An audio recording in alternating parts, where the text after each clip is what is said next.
જાફરાબાદમાં કમોસમી માવઠાથી માછીમારોને મોટું નુકસાન। સિઝનની શરૂઆતથી જ સૂકવેલી મચ્છી પલળી જતા થયું મોટું નુકસાન। અમરેલી જિલ્લાના જાફરાબાદમાં કમોસમી માવઠાથી માછીમારોને મોટું નુકસાન। માછીમારોને સિઝનની શરૂઆતથી જ અનેક વખત સૂકવેલી મચ્છી પલળી જતા મોટું નુકસાન।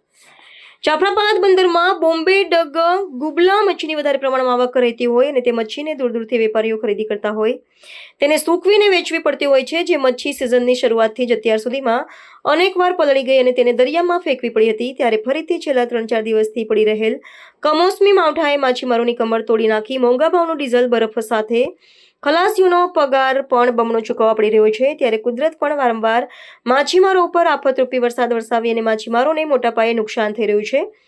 ત્યારે હવે સાગર ખેડૂની માંગ ઉઠી છે કે સરકાર જેમ ધરતીપુત્રોને સહાય પેકેજ આપે છે તે જ રીતે માછીમારોને પણ વળતરરૂપી સહાય પેકેજ જાહેર કરે તેવી માંગણીઓ કરવામાં આવી રહી છે। જાફરાબાદ કોળી સમાજ બોર્ડ પ્રમુખ હમીરભાઈ સોલંકી। આજે વરસાદના કારણે છેલ્લા 2.5 મહિનાની સિઝનની અંદર અમારે 1 મહિનો તો અમારે ઘરે રોકાવું પડ્યું છે અને જેમ જમીન ખેડૂતને સહાય ગવર્મેન્ટ આપે છે એ જ રીતે અમારી માંગણી છે કે દરિયા ખેડૂતને પણ અમને આપો। કાલે અમે અમારા ધારાસભ્ય શ્રી ઈલાભાઈ સોલંકી સાથે પણ અમારે લેખિત રજૂઆત થઈ, કૌશિકભાઈ વેકરિયા સાહેબ રજૂઆત થઈ, સાંસદ શ્રી ભરતભાઈ સુતરિયા સાથે પણ અમારે લેખિતમાં અમે આપેલું છે।